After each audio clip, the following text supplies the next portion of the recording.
আসসালামু আলাইকুম বন্ধুরা, সবাই কেমন আছেন? আশা করি সবাই ভালো আছেন। প্রত্যাশা তাই।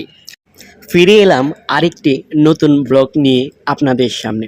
আজকের ব্লগে আপনারা যে দৃশ্যটুকু দেখছেন সেটা হলো ব্যস্ততম শহর সিঙ্গাপুরের রাস্তার দৃশ্য। আজকে যে জায়গাটাতে কাজ করেছিলাম সেই জায়গাটার নাম আমার মনে নেই, তবে তার আশেপাশের নামগুলো খুব বেশি মনে পড়ে। সেটা হলো রেফলেজ রোড, চার্চ স্ট্রিট, তাছাড়া ব্যাটারি রোড, মালায়ান পার্ক। এই জায়গার আশেপাশেই কোনো একটা স্থানে আজকে কাজ করেছিলাম। যাই হোক, অবশেষে কাজের ফাঁকে কোনো একটা জিনিস মিস্টেক হয়ে গেল ফলে আমার আবার কোম্পানির স্টোরে ফিরে আসতে হয়। যার জন্য আমাদের কোম্পানির সুপারভাইজার আমাকে ডেকে বললেন যে আমি গিয়ে গাড়িতে গিয়ে যেন স্টিল প্লেট নিয়ে আসি। যাই হোক, যেই কথা সেই কাজ। যার জন্য আমি আমার ড্রাইভারের সাথে গাড়িতে উঠে বসি এবং গাড়িতে যখন বসি, গাড়ি চলছে।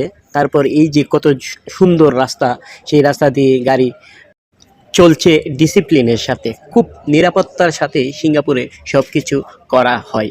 এই যে রাস্তাতে দেখতে পাচ্ছেন কত সুন্দরভাবে গাড়ি যাতায়াত করছে, কিন্তু যখনই ট্রাফিক সিগন্যাল পড়া হয় এখানে অটোমেটিকলি যখন লাল বাতি ধরে যায় তখন কিন্তু ড্রাইভার তার গাড়িটা থামিয়ে দেয়, যেটা প্রতিটা কান্ট্রিতেই আছে। যাই হোক, আমার যেটা বলার কথা, এই যে সুন্দর দৃশ্যগুলো এটা কেবল ভালো লাগার কথা, কিন্তু আমার কাছে এই শহরের গাড়ি ঘোড়ার যে শব্দগুলো এটা খুব বেশি খারাপ লাগে। এটা আমি কখনো মেনে নিতে পারি না। কিন্তু দেখুন কি ভাগ্যের কি নির্মম পরিহাস।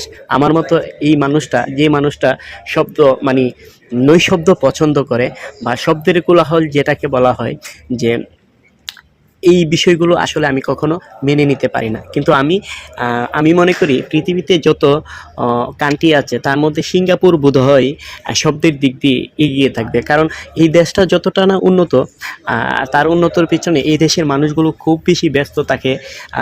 খুব বেশি একটা কথা আছে না, যে দেশে যোগাযোগ ব্যবস্থা যত বেশি ভালো তত বেশি দেশটা এগিয়ে থাকবে, মানে উন্নত থাকবে। এটা কিন্তু সত্যি কথা।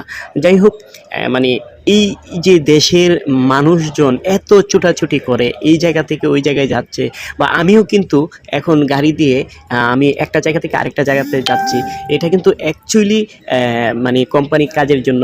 আর আমি যেই জবটা করি আমার অবশ্যই কোম্পানির বসের কথা শুনতে হবে। তাছাড়া আমি যাদের অধীনে আছি তাদের কথা মতেই আমার চলতে হবে। কিন্তু দেখুন, এত উন্নত কান্ট্রি, তারপরে ওই কান্ট্রিতে কেন জানি আমার খুব একটা ভালো লাগে না। কিন্তু আমি কিন্তু পড়ে আছি এখানে শুধুমাত্র একটু পয়সার জন্য। টাকা পয়সা এমন একটা জিনিস, এটার কাছে সব কিছুই হার মানে। আপনার স্বপ্ন আসলেই কিছুই না। স্বপ্নর সবচেয়ে ঊর্ধ্বের যে জিনিসটা সেটা হলো অর্থ। আপনার যখন অর্থ থাকবে, টাকা থাকবে, তখন আপনার স্বপ্ন খুব সুন্দর হবে। কিন্তু আমার স্বপ্নটা যেটা ছিল যে গ্রামের মেঠো পথ ধরে হাঁটবো, হ্যাঁ, গ্রামের কি বলে শ্যামল ছায় নিজেকে বিছিয়ে দেব, সেই কপালটুকু আমার নেই।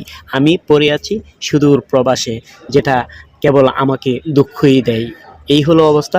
সবাই ভালো থাকবেন, দোয়া করবেন যেন এই প্রবাস নামের কারাগার থেকে মুক্তি লাভ করতে পারি। আল্লাহ যেন সবাইকে অনেক বেশি ভালো রাখে, প্রতিটা প্রবাসীকে ভালো রাখে।